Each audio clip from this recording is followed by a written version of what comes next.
Hello, in this video, I hope to demonstrate what absolute and comparative advantages are, how they differ, and how to solve examples with people and countries facing differences in production possibilities. So to start, let's go over what absolute advantages are. They describe the ability of a country or person to produce a good using fewer inputs than another country or person. So, what are inputs? Inputs are what is used up in the production of a good. They can be measured in metrics such as time and workers. Even when a country holds an absolute advantage, they can still benefit from trade with others. And absolute advantages can be used to determine what good or item a country should make if we're measuring cost in terms of quantity of inputs. However, it's important to note that this is only true if each producer has an absolute advantage, not if one producer has an absolute advantage in the production of both goods. So let's take a look at a couple of examples to see what I mean.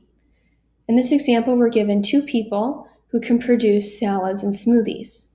So in this example, who has the absolute advantage in producing salads and who holds the absolute advantage in producing smoothies? Let's take a look at salads first. Rebecca requires 10 minutes per salad and Nina requires 12 minutes per salad.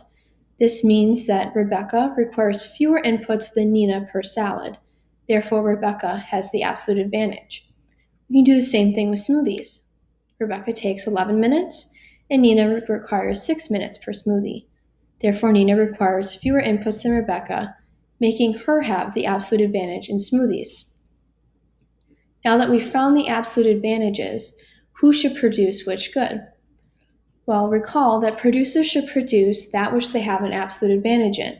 Because Rebecca has an absolute advantage in salads, she should make salads. And because Nina has an absolute advantage in smoothies, she should make smoothies. In this example, we have two countries, the United States and France, who can make TVs and laptops in units of 1,000. So let's see who has the absolute advantage in the production of TVs. Well, the US requires 3 workers, but France requires 4 workers. Because the United States requires fewer inputs, they have the absolute advantage in TVs. Similarly with laptops, the United States requires 2 workers, France requires 5 workers per 1,000 units of laptops. Because the United States requires fewer inputs, they have the absolute advantage. Since the United States has an absolute advantage in the production of both goods, how should we determine which country should produce which good? Well, we will need to use a different method known as comparative advantages. So comparative advantages describe the ability of a producer to make a good at a lower opportunity cost than another producer. So recall that an opportunity cost is that one has to give up to get something. So in this example, producing one item takes away from the time available to produce a different item, or the amount of workers available to produce a different item. Trade under comparative advantages is mutually beneficial, even when a producer has an absolute advantage in the production of both goods, like the United States. This is because each country is specializing in what they produce best. This means that the good in which they have has the smallest opportunity cost in producing, so the amount of goods being produced is maximized. So going back to example 2, to determine who has a comparative advantage, we first need to compare the ratios of a single input to see the opportunity cost per input of a good. And step 2 is to determine the opportunity cost per input of each country in the production of TVs and laptops. And then finally, we can determine which good has the smallest opportunity cost, and that is the item the country should produce. And you only need to find the comparative advantage for one country, because a producer cannot have a comparative advantage of both goods. So comparing the United States and France, the United States, when they produce TVs, they require 3 workers per every 1,000 TV. Now comparing a single input to the ratio of TVs, you get 1 worker can produce 333 TVs. The United States can also produce laptops. 2 workers can produce 1,000 laptops, which means a single worker can produce 500 laptops. Therefore, the United States can produce 333 TVs per worker or 500 laptops per worker. So which one does the United States have the smallest opportunity cost in producing?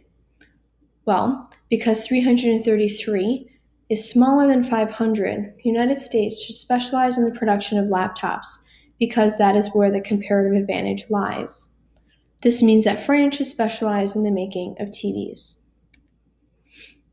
Now, when two countries decide to trade, it's important to note what happens to the production possibilities curve.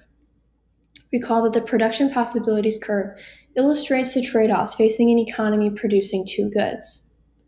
The bounded line in pink containing points A and D shows all the possible combinations of the two products. In the previous example would be TVs and laptops, using all the available resources given in a country's economy. With specialization and with trade, a country can produce beyond their production possibilities curve and reach a point like point F. And this is because when each country specializes, they can maximize the amount of goods they can produce. So let's take a look at this example where we have two countries who can produce boots and mugs, and each country is given 4 million hours per month to produce goods. Italy uses 1 million of these hours to produce boots and 3 million of these hours to produce mugs, whereas Ireland uses 3 million of these hours to produce boots and 1 million to produce mugs. So, who should produce boots? Let's compare in Italy the opportunity cost of boots to mugs. One boot has an opportunity cost of 2 mugs, or one mug has an opportunity cost of 1/2 pair of boots. In Ireland, the opportunity cost of one boot is 4 mugs, or the opportunity cost of one mug is 1/4 pair of boots. This means that Italy has a smaller opportunity cost than Ireland because the opportunity cost of boots in Italy is 2 and in Ireland is 4, and since 2 is less than 4, they should make the boots. And because Ireland has a smaller opportunity cost than Italy in making mugs, they should specialize in mugs.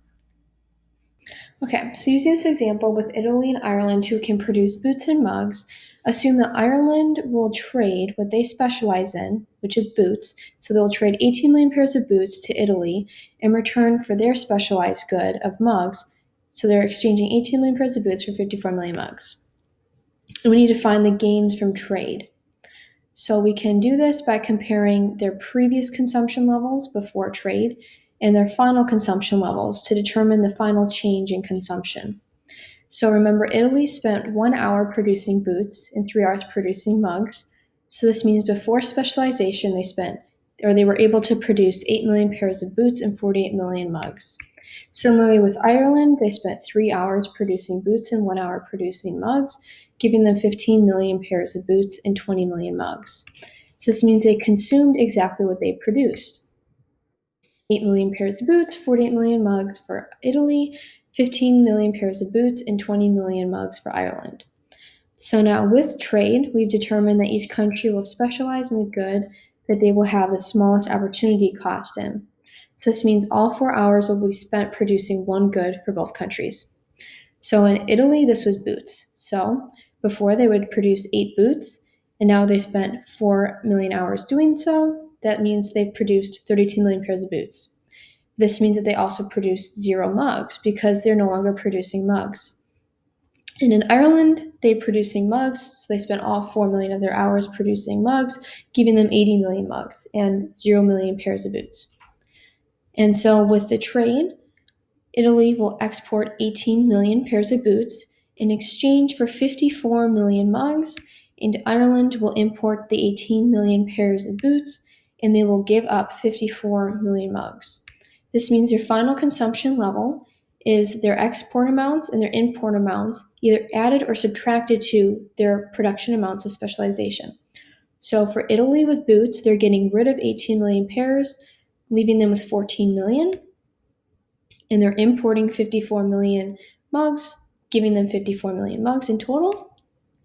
Ireland will import 18 million boots, giving them 18 million, and give up 54 million mugs, leaving them with 26 million. So then to determine the change in consumption, we can do the final amount of consumption minus the initial amount of consumption. So when we're left with this, Italy increases in 6 million pairs of boots, increases in 6 million mugs. Ireland increases in 3 million pairs of boots, and also increases in 6 million mugs. So these final changing consumption amounts relates to the idea of the production possibilities curve, where with specialization in trade, each country can consume outside of the production possibilities curve. So I hope that this video has been helpful in understanding the concept of absolute and comparative advantages. Thanks so much for watching.